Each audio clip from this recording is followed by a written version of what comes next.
What's going on, everyone? Michael here from 3D Print Everything, and I have a new video for you today. It'll be a little different.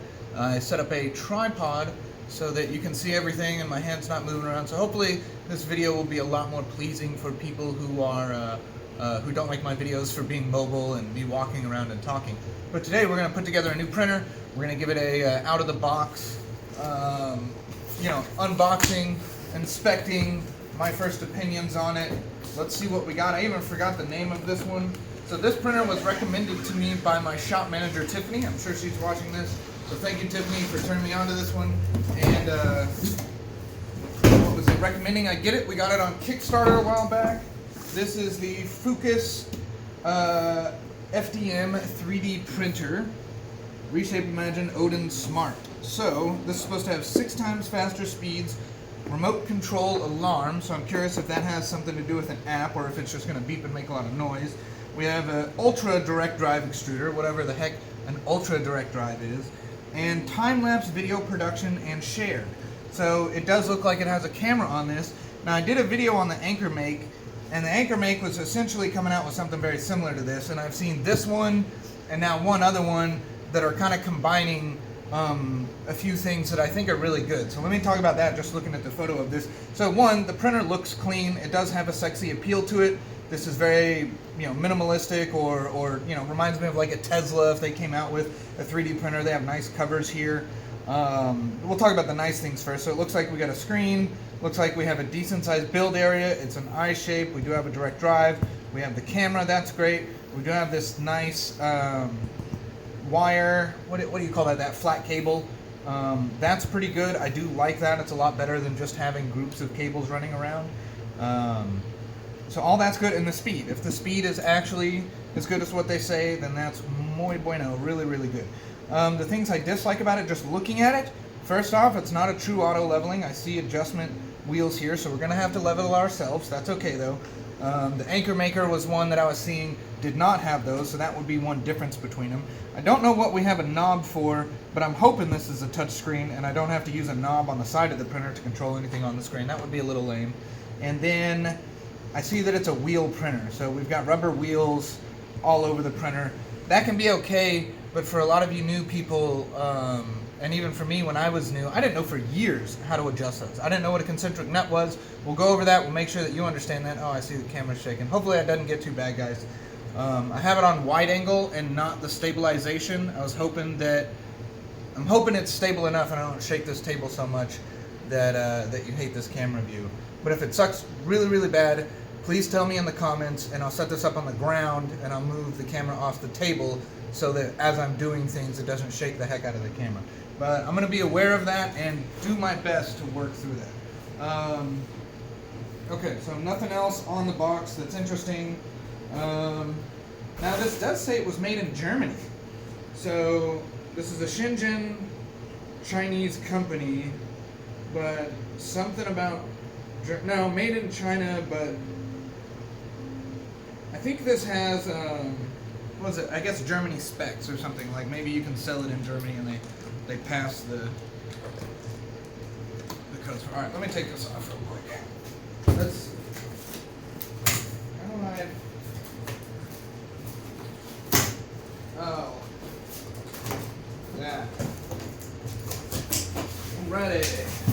We got.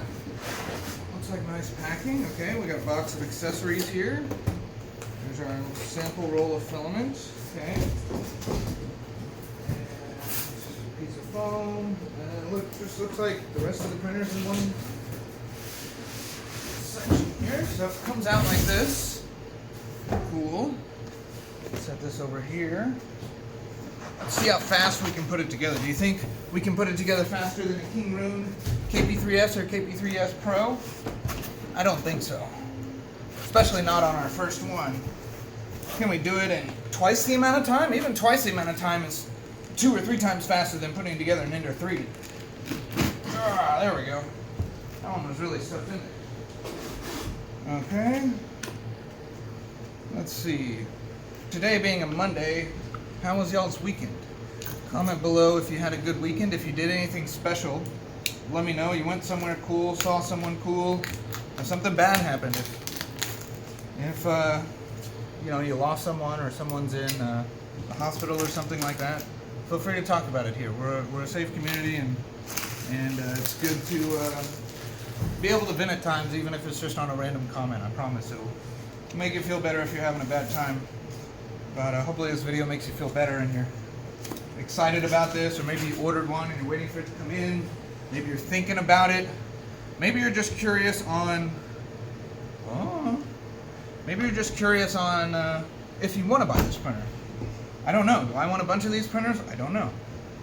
But that's cool. So right off the bat, the majority of the printer looks connected, and it looks like we're only going to add 2 bolts on the side. So I might eat my words, and this might be much faster than the KP3S. Let's see. Let's get into the accessories, because I don't have any bolts out here. There's a quick start guide. I haven't read anything in this, and I generally don't read through guides or user manuals, but let's glance through it together. Let's see if there's anything special here. Directions before use. Lifelong goal is to provide nice printers to people. Equipment parameters, points for attention when using the machine. Make sure ambient temp is between 40 and 98 degrees. I haven't had anyone recommend temperature ambient temps before. The machine should be not placed on an uneven. Just tell me it should be placed on a thing. They're telling me all the things not to do. They should just be telling me the things to do. Don't put objects near it. Tim said the machine will be assembled. Nothing really important there. List of materials. Look, we're already halfway through and it now starts on instructions. So it looks like put it up, put 2 screws in it. There's a filament holder, put 2 screws in it, and start printing. Okay, so that's cool. Assembly instructions is 1 page. King Rune at least has 4 or 5 pages of assembly instructions. Same with everything else. So yeah, one setting, that's not bad. And it's starting to get warm in here, so I might unbutton my shirt a little bit. When I walked into my shop, it was temperature read 48. After I turned on the heater, it quickly kind of evened out at about 50 something. So I think we're sitting at about 60 degrees in here. It's not too bad. Just unboxing this takes 3 times as long as actually putting it together. It is already together, so that's not too bad. We'll examine it real close here in a second after I unbox all this. Let's see. I forgot how much this was on sale. I think we snagged it for like $250 or $350, something like that. I feel like it was a pretty good deal for the price of what would be like an Ender 3 or something like that. Again, on sale. This, I don't remember what the retail price of this is, so don't quote me on that. Feel free to Google right now as I'm putting this together. There'll be plenty of time to research the price and see what they're selling for now. I'm gonna take a guess, and don't hold me to this, but I think they're in somewhere in that $250 to $500 range. But I'm not exactly sure. That's interesting. Oh, that's for the wheel here. Okay, so in the instructions it said screw this to this. Which way is the way to do it? This way. Okay. 2 different sizes? There are. No? It screws backwards. Okay, so it screws backwards. That confused me there for a second. And then we have this. I mean, stuff like this to me is simple yet effective. I mean, you definitely could have injection molded a, man, screwing it backwards is just weird. It screws backwards on both. But I guess that allows you to tighten it. I mean, this is aluminum. This is cut aluminum that is then, I believe, anodized. I mean, that's a beautiful finish. Like that color, you know, it has a metallic-y spark to it.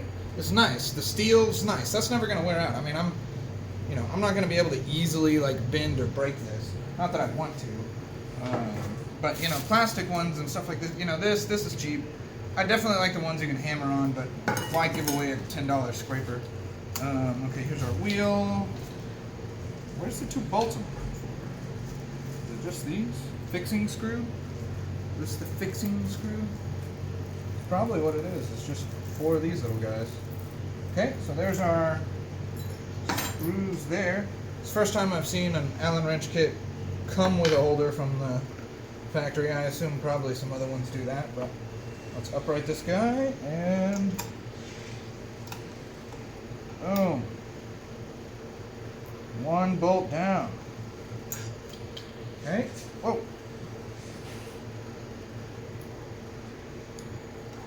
Now, if you're looking at this one, definitely, I'm very curious. Comment in the video if you already own one of these, if you got it before me, if you have one on order, or if this video convinces you that you might want one of these. If you're an owner of a King Room KB3S, let me know what you think compared to that. The KB3S has been my standard for a long time. I don't know or think that this one will necessarily beat that standard. It would have to be at least within the same price range. But there are some things on this that are definitely, you know, an upgrade from the King Room KB3S. At least the camera, the cabling's not bad. The extruder might be better. I don't know. But we're going to look at it. So there's a little bit of play here. I'm curious which way it needs to go. Like that's a decent difference right there. How do I know that it's fully set? Let me see. Like, do I just let it rest? Do I go just for dead center? Does it say anything? Please refer to machine instructions.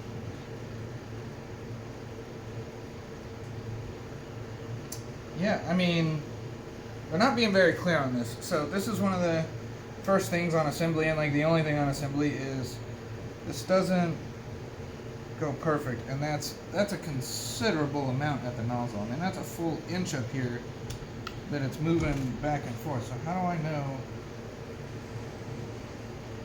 I guess I just stab it in the dark a little bit. Like,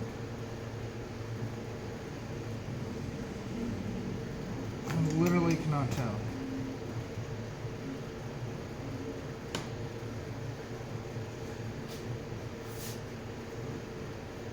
Like, see, it would have been nice like if this little metal piece here was like totally even with this. So if this metal piece here was even with this, I could line it up, but I can't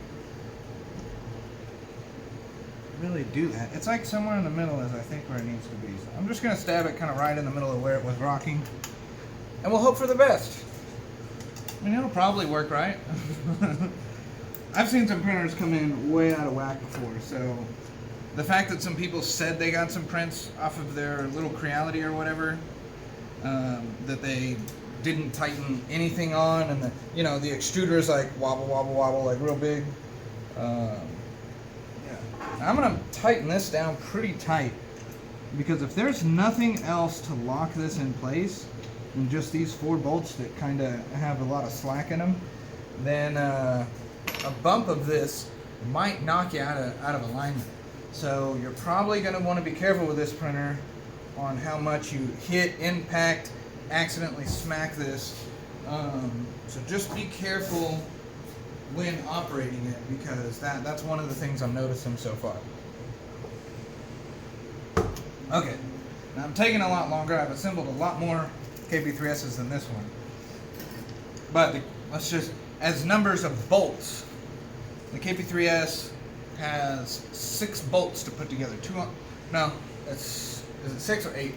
2 on the bottom, 2 in the back, 2 in the front, and then you tighten 2 of those. So maybe you could call it 8 bolts assembles the whole thing. It's really 6 bolts, and then you tighten 2 more nuts, and then it's ready. For that, this was just 4, and then another 2. So I think we're even. We're even on the amount of nuts taken to assemble the printer. And then how do they... It goes on the back. Okay. And it faces front, right? I think so. So it looks like it's telling me to go up here.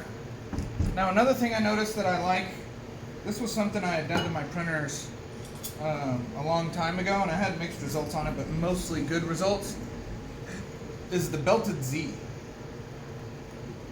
Doing a Z sync will definitely help with any alignment. One of the issues of the Crealities is when you go to use it over a long period of time, if these wheels start getting loose, one side will sag. And if it sags, then your alignment's all off, and you know, it's not bueno. So you don't want to have your alignment off because of some screws or anything else. And the belted Z, on larger printers, it's much more of an issue. On some of my biggest printers, if the motors aren't active, one side just immediately droops. So I had to belt some of those.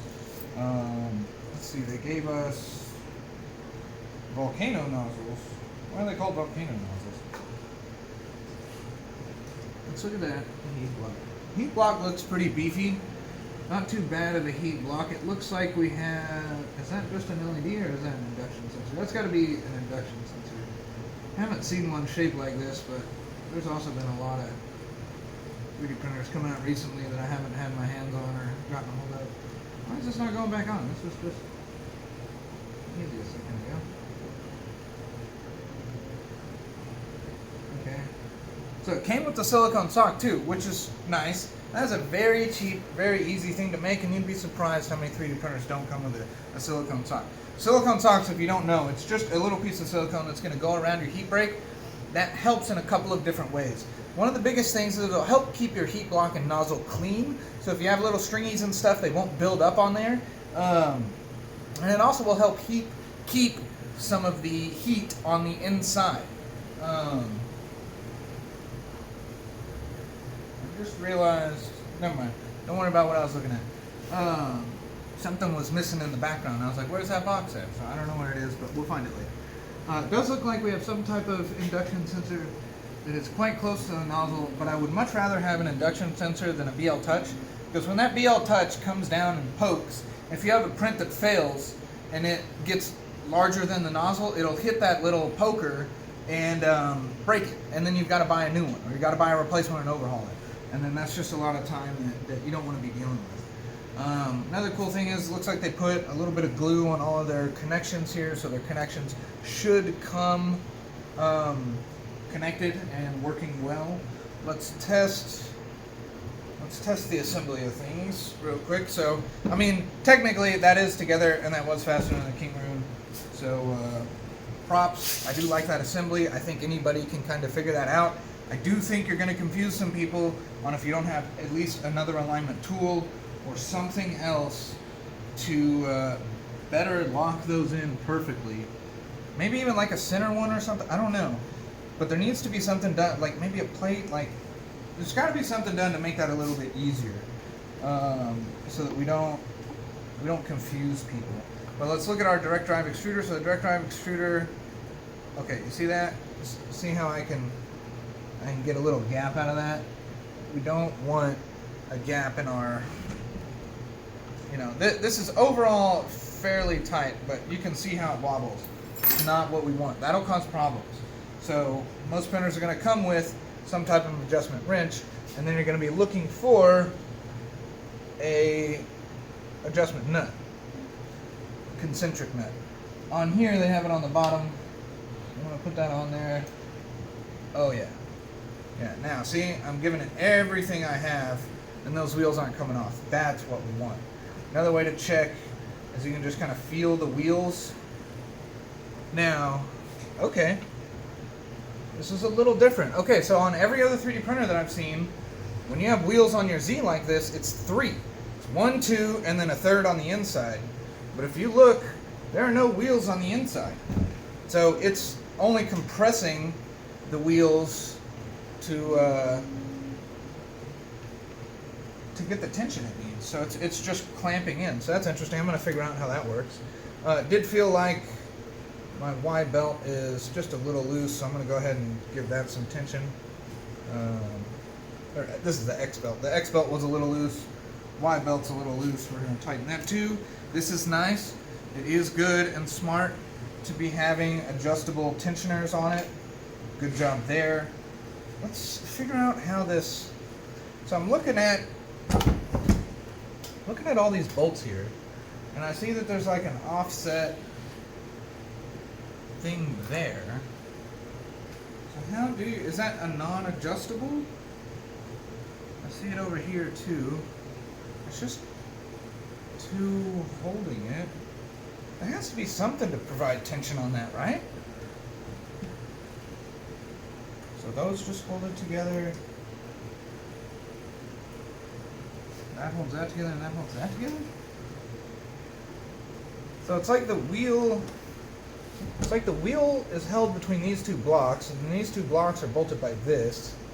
And the same thing down here, and then these are just otherwise supporting screws.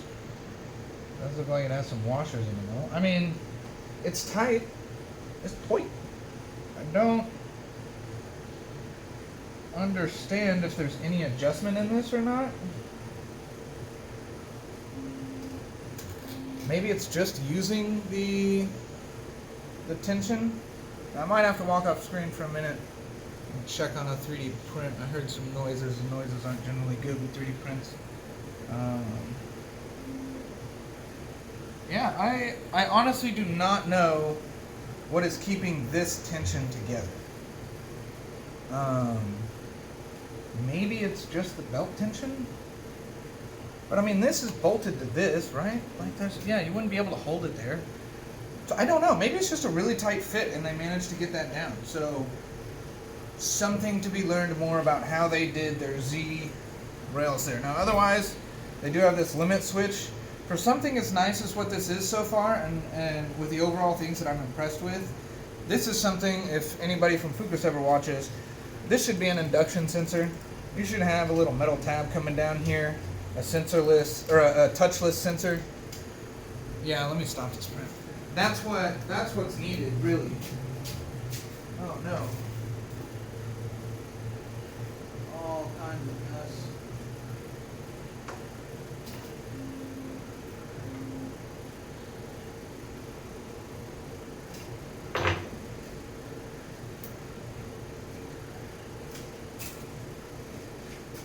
Alright, I think I was running that printer a little too hot, but we'll find out.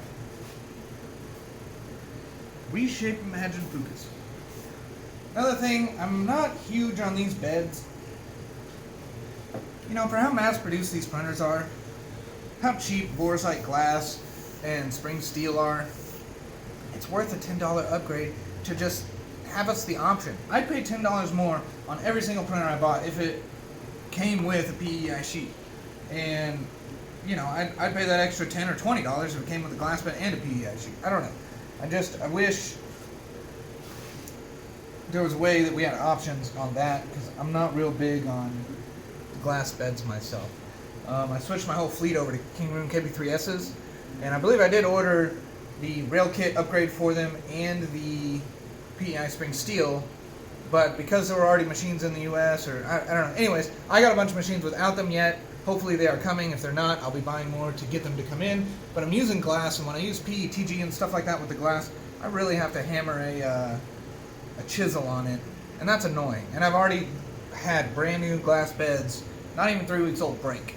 So if you have the wrong print, you get your layering off and everything, and people are going to say you're not supposed to touch that, but I'll use some alcohol on it, no worries.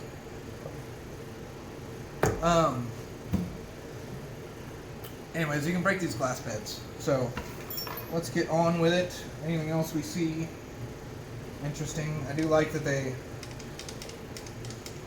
put this up here. So that one's almost tight. Let's see. I do notice you want to generally adjust that. Oh, wait a second. I just noticed. This is not a dual, so it's a dual Z. Maybe they leave it like that on purpose? I mean, these have lock nuts right here.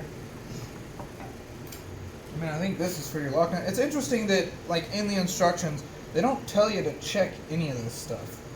Like, they put the leveling, I see on the second page there, it's like how to level it. But that's not like, oh yeah, you might need to check your Z right here, because it might be a little loose. You might need to check your extruder wheel, because that's going to be a little loose. So, assembly tips, check this, check that one, check your extruder. It's a part of assembly instructions as far as I'm concerned. Now, I could be wrong in doing this, so I'm going to test this out. I'm a little unsure, and I'm not going to go YouTube and interrupt the middle of this video to see on if this should be fixed or if it should be floating.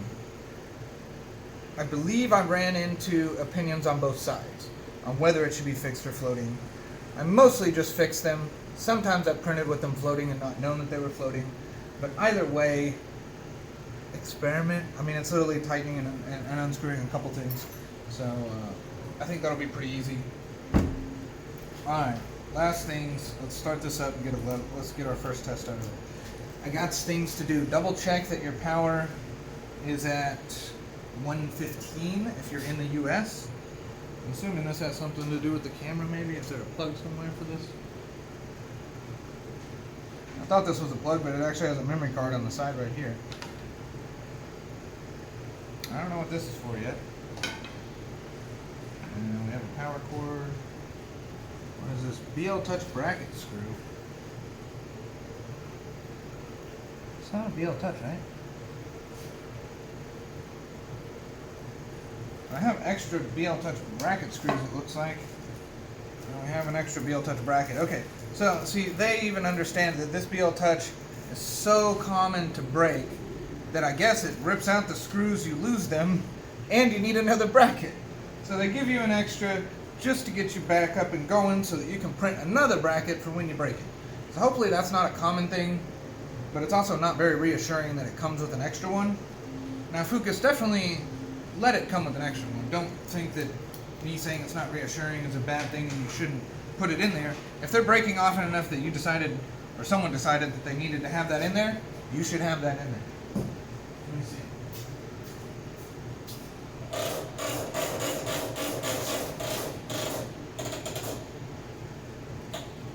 I would hope that it doesn't need that, but no worries either way.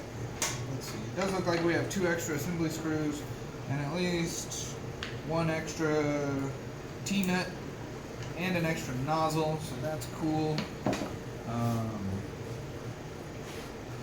Alrighty, let's fire this guy up. I had to correct my language just a little bit there. Okay. Now I'm kind of curious. Let's just, does this just easily pop off?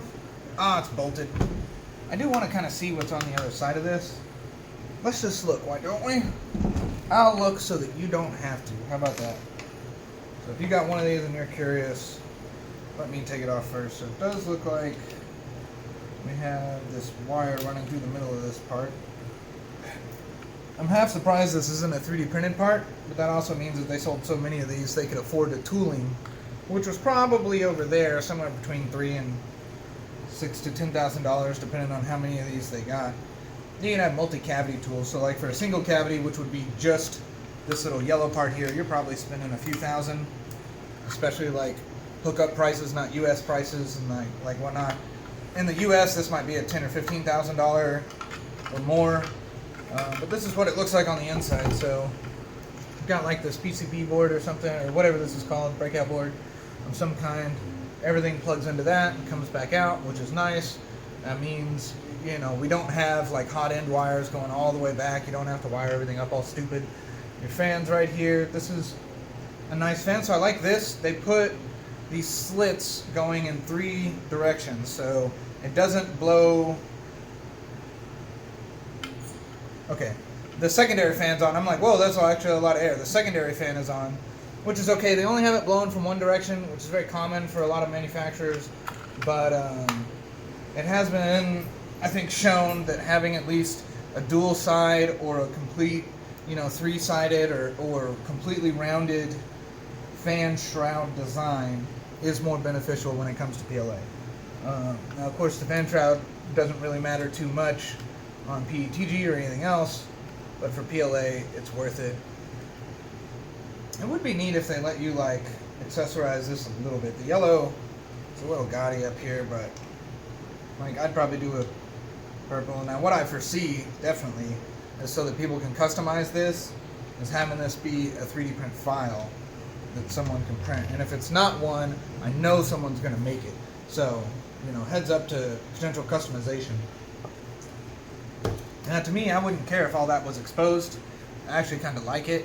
But I also like clean looking printers. So this looks good and clean. So let's see. we now have our screen. I'm going to actually take this off just because it looks so good. And let's see what it says we need to do. We need to level it first. Okay.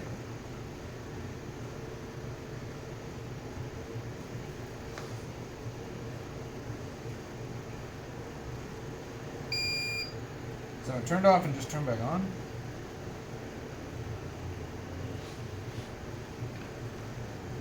Did I do something? I don't know why it just power cycled.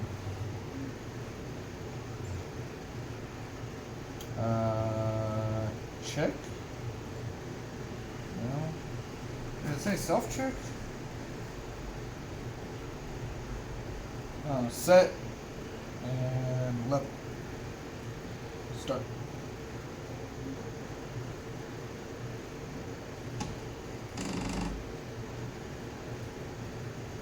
Okay, so I think it just tried to go up and it was already all the way up. Okay, now it's going down. Good. Okay. Cool. I'm trying to fill all the dead space here so it doesn't, you're not just staring at things. I am kind of curious. Right here, there's 2 bolt holes that go through. I wonder what that's for. Maybe that's used to tighten like a bolt on this or something to it. I'm not exactly sure there. But yeah, there's 2 holes in the frame. Don't know what they're for. Okay, so while that's going down, it just says, at each level point, adjust the distance between the print head and bed by rotating the 4 corners. Adjust the distance between the nozzle and hotbed. Turn the adjustment knobs at 5 points. You drag an A4 piece of paper if you feel a little resistance.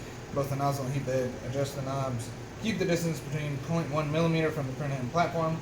Decrease the distance to the wheels to the right. Increase to the wheels to the left. Use a piece of paper. If you want to adjust the Z-axis composition value slightly, you can with the knob button. Okay, so the knob gives us our fine-tuning Z. So that's kind of cool. It is a touch screen, so now I tell you what, this looks like A2 paper, isn't it?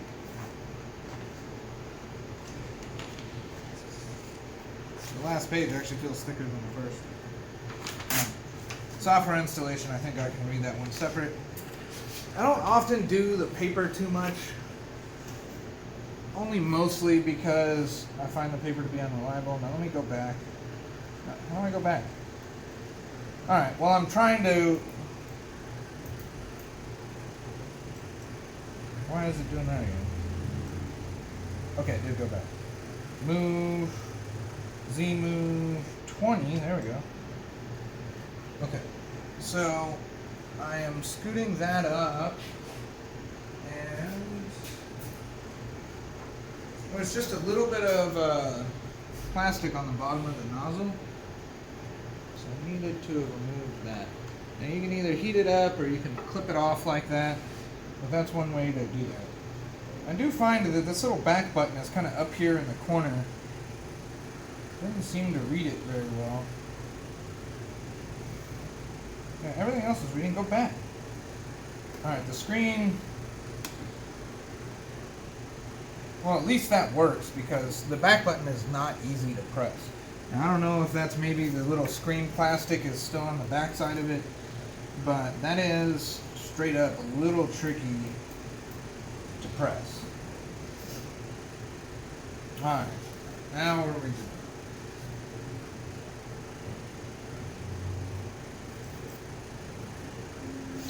I'll say that I like the finish. The finish is beautiful. They did a good job making this printer look attractive.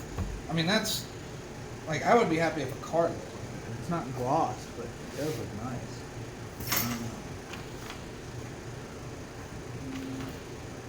Okay, we got a little bit of resistance next.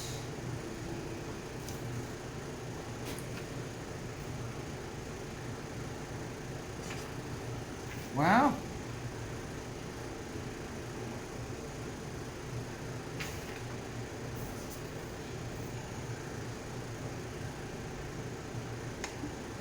Oh, dang it. I accidentally pressed the button when I didn't need to.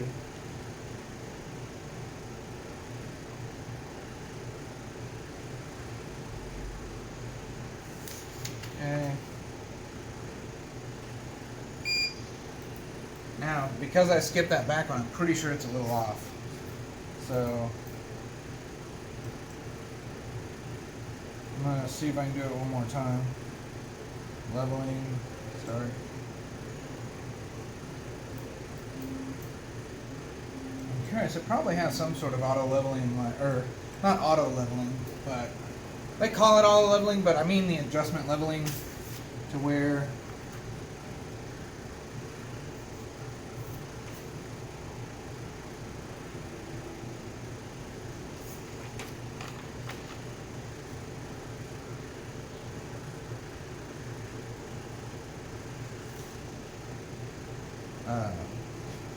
what was I saying? Where it'll compensate for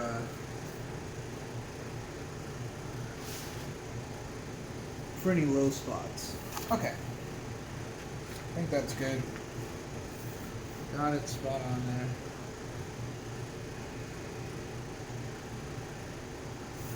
Yeah, good enough. Save. Alright, so she should be level now. Now, I will say, from out of the factory, that's probably the closest I've ever had a printer be to leveling. I would assume that somebody could have put this thing together and just started a print without leveling it, and it might have actually worked. At least this specific one. I don't guarantee yours or anyone else's, and I highly recommend doing this. But we also have a Wi-Fi here. I'm curious. So maybe we need to... I wonder if it has Wi-Fi connected or not. I don't know. We have an LED here. What's the LED do? Oh, the LED is on the little thing down there, so that's cool. So we'll do a white LED. That's cool. I swear, for the back button, I can just barely... Yeah, y'all need to change the back button in this. Come out with a firmware update to change it. Let's do a check. What is... Okay, so the self-test does a print head heat, a hotbed heat, X, Y, Z, filament sensor, and filament load so far. So that's cool. It is cool to have self-checks like this, in my opinion. You know, Prusa was the first printer that I had seen a self-check done on, and I was impressed. Now, this was 5-6 years ago. Probably about 4 years ago, maybe. But, definitely, sorry, I want to sneeze now.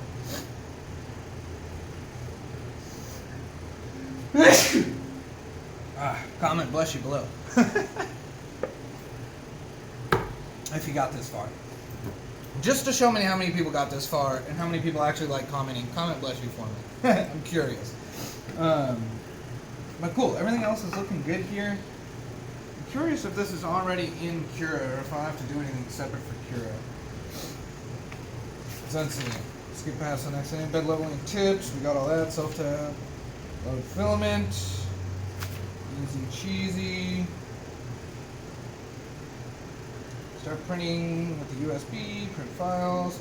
Okay, we do have a Fokoos app, so I'll go ahead and not download that because I'm using my phone to do it. So I'll have to show you the Fokoos app later, or maybe you can look it up, but I'm assuming that, we have Wi-Fi light indicators, so a lot of our problems might be indicated by the Wi-Fi light. I don't know why you would do. Why make the light blink when you have a beautiful screen here that you can just put up warning screens? Like, slow flashing red and blue light. The Wi-Fi password is wrong. Please reconnect. Just put in the Wi-Fi password is wrong on the screen. Filament is not loaded. Error occurred. Filament load. So, it looks like it has potentially a filament run out. I'm not sure where. Like, I guess it's just built right into the extruder. It must be very tight. So that's interesting. Generally, I like having enough filament on the outside of the extruder that I can pull it out myself, that I can push down and pull it out. But if they have it tuned that tight that it's good, then nice. I don't know what this is. It's a PLA Plus. This feels, the feel of this filament feels nice. Like, that is a very glossy, smooth, what feels like almost like a PETG or something like that. Okay, so let's load some filament.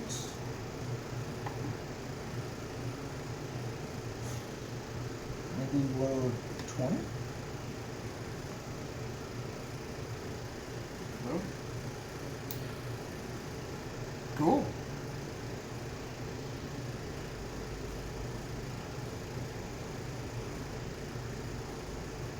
So loading filament, pretty easy. Like it has an e-stop button and everything. I literally have to use the back button with this thing. That's lame. One of the lamest things about it so far is the fact that the back button is just placed in a place that's not very easy to get to. We'll do one of the factory prints. We know that it's obviously a good print file. So let's see. Temp tower, retraction test, button knob, flexi Fokoos bot, and a 3D benchy. Let's try to benchy. I'm curious to see how long it takes to heat up. So the heat bed is heating now. We've gone from 20 to 60. Refuel. That's kind of cool. I like the little refuel here. Now on the screen though, I am noticing most other 3D printers have like a settings when it comes to your screen and your printer. So okay. So I was curious on if this one had that. It does look like... Okay, cool. So I was worried for a second because it was showing me the display of time, it was showing me the display of temperature and everything, and I was like, well, I don't see settings on where to change these. But luckily if I click on the nozzle temperature, it gives me the options to change the nozzle temperature. And you can even do a fast set to PLA, TPU, or other, so it looks like you can go through and make some presets that would make it pretty easy to go back through it. Yeah, it doesn't look like anything else does anything else. We can change the print bed, the speed. Okay, so here's one. We can do print speed, but I don't think we can do flow. Or no, is that flow? That's probably flow right there. Oh, come on, Fokoos. Okay, so look at this, guys.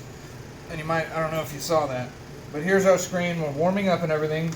So here's temperature. That's what temperature looks like, right? That's nozzle temp. And we do get a little highlight, so that's how I'm seeing how to go back. But let's go here to flow. So this would be nozzle extrusion. Chinese. Nothing wrong with Chinese, but I don't read it. This is an English printer with English everywhere else. You forgot to translate the flow screen.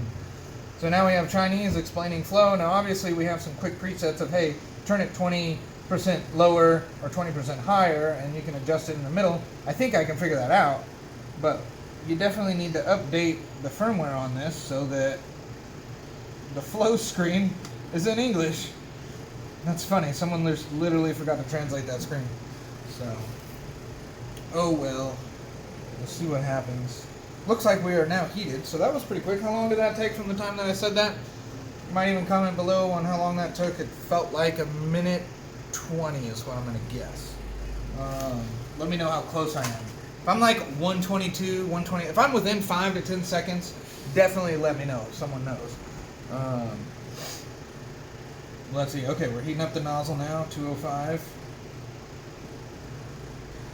So it likes to print PLA plus at 205. I can see filament melting.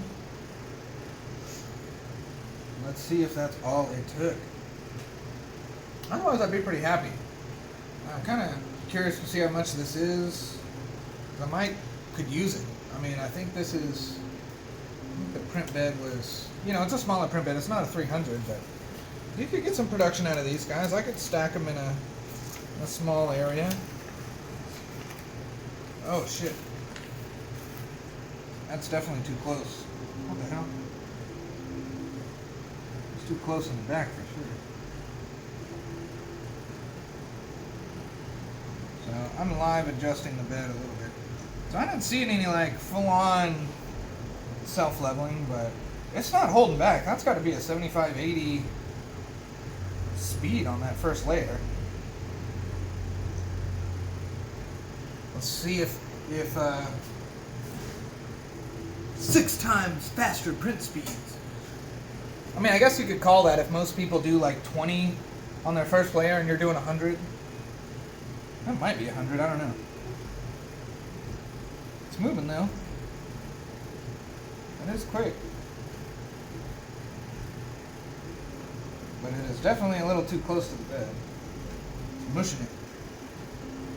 So I'm doing real light adjustments right now. Oh yeah, it's mushing it a lot. Oh wait, I can live adjust here, right? No. Shit, is there a Z adjustment? Fuck, there's not. Oh, excuse my language. I didn't say anything bad. Don't comment down below on whatever I just said. Yeah. Looks like I had it just a bit too close on that first layer. I think I've about got it adjusted where I like it. I generally do, when I start these, a level test going around all four corners, and that's the way to do it. Because I just wanted to print something off of their drive, I went ahead and just did that, but let's see if I got it adjusted enough. It's always good to watch your first layers, especially on a brand new printer like this. You don't want to be digging into your bed and mess up your glass bed the first thing off the bat. But it does look like we scraped just a smidgen there. I don't know what, but interesting. The light is very bright. Can y'all see this?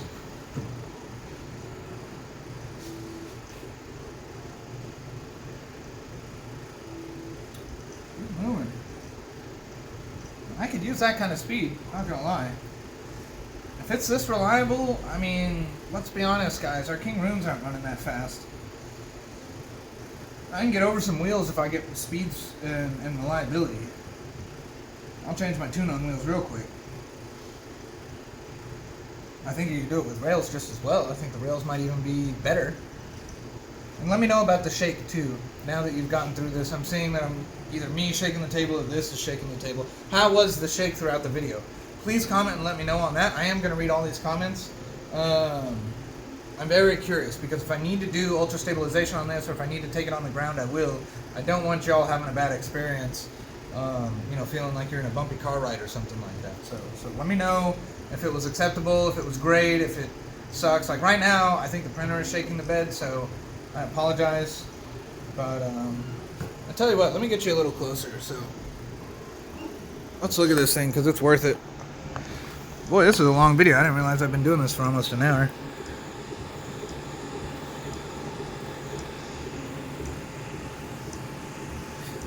That is real time, though. I mean, look at that thing go.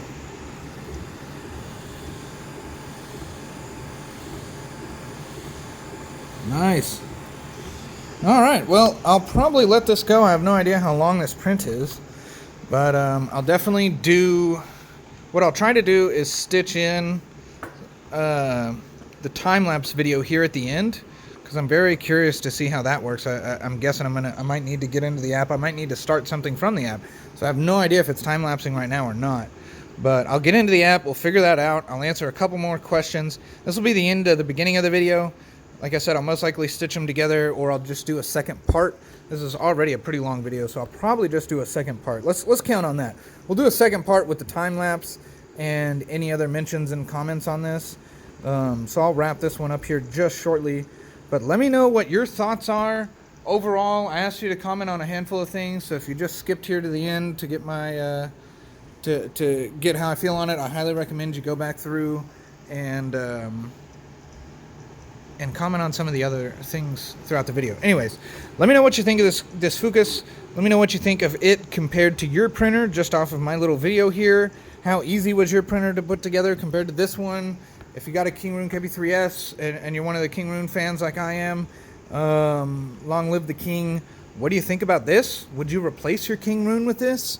Yeah, you know, if yes, at what price would you replace your King Rune with this? At the same price? Would you pay $100 extra? Would you pay $400 extra? If this was an $800 printer, would you buy it? Would I buy it at $800? So far, probably not. Is it a nice printer and do I like it? I love the speed, but I don't know if that speed is 2 printers fast.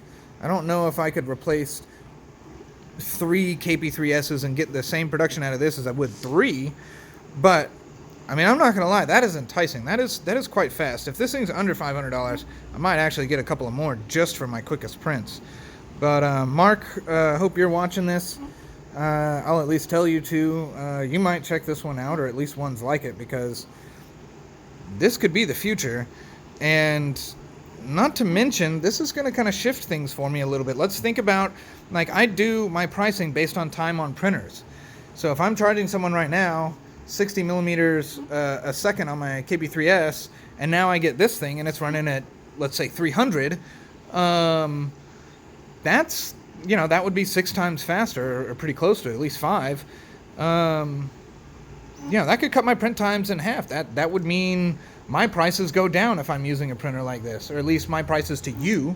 That might mean I need to change, or maybe the prices I've raised myself to better reflect a printer that's going this fast. I don't know, but printers like this are going to be a change in the industry. This might make people change, or might make companies, print services change how they do pricing.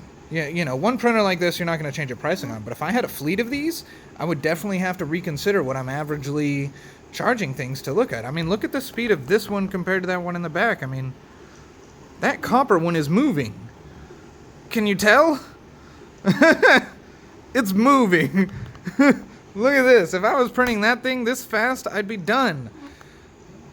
Why can't someone build a setup like this fast, in that form? That form over there. That would just be fantastic. Anyways, man, this thing is blazing. We could probably literally watch this thing finish, but I don't want to make this video literally over an hour. I know I'm at 52, so we're gonna try to end this here. But yeah, just let me know your thoughts, because I'm definitely a little torn. I need to look at it. I'm impressed. I'm curious to see how well of a producer it will be. I'll definitely do some more videos on this. This is one I own. I bought this guy. I didn't get it given to me or anything. This isn't sponsored by Fokoos or anyone else. I do all my own videos. I've never had anyone give me anything free. I've even asked for it a few times. I'm not gonna lie. Like, some of these companies, they always want me to buy their sample printer, and it's just like, why don't you just send me one for a few days? Let me test it. I mean, all these other channels do it. I do legitimate reviews. I probably do the most honest reviews out of anyone. I really pick these things apart. I'm not going to claim that. Like, there's plenty of other guys who have reviewed way more printers than me. But I use them in a production setting, which is different. I'm not trying to say I'm any better than anyone else. There's no other 3D. I'm probably one of the lowest and and lamest 3D print channels out there. Let's be honest. I don't do hardly much entertaining. I don't edit anything. And it's just knowledge for either business or sometimes consumers. You know, mostly consumers and business. But I'm definitely... like some other people pointed out, this channel isn't focused on my customers. You know, my customer is in, like, you bought a King Rune from me, but not my customer is in, you're buying that print from me. It's very much based in helping the community. So, yeah, last thing I will just say, figure out how you can help the community in any way, whether that's helping somebody you know do a 3D print, or, you know, educating someone. But I swear, this thing feels like it's just speeding up. The thing is jamming. All right. It's fun, because this is like one of those kid moments where I'm like, something cool in 3D printing. Now I want to stare and watch. So it's fun to get that back, especially being in it 5 years. I mean, not to get it back, but to feel it like renewed, you know, as a new product comes out. Like, new products will give you that feeling, you know, especially when you get it and it's cool. So overall, if I give this a 0 out of 10 score, or from 0 to 10 score, I give this 8.5. I feel like that's a pretty strong thing. What would make it a 9 or 10? Definitely, you know, you had this thing so close, you could have figured out how to make it be adjustless. If it was adjustless, another half a point to a full point up. If it was on linear rails, I'd probably give it a 9.5 out of 10 with rails and that adjustlessness. The only other thing that I can even come up with on my subconscious is I wish the print bed was bigger, but this is a great average size, and it would be much more expensive if we're talking about the big one in the back. So, anyways, like, share, subscribe, guys. I appreciate you sitting through this. If you actually watched the whole thing, comment something about clowns. Just confuse the heck out of the rest of the commenters. Mention a clown somewhere. If you got to the end of this video and you actually watched all the way through, I dare you to comment about a clown down below. Just say, man, that clown in that video, or you know, you're clowning around. Just mention clowns. I want to see how many comments we can get on this one, please. I'm really excited to see how much engagement we can get from you, the community. So have a good day, guys, and I will talk to y'all in the next video. We will do a part 2 on this, and it will be coming out soon, so stay posted. Have a good day. Bye.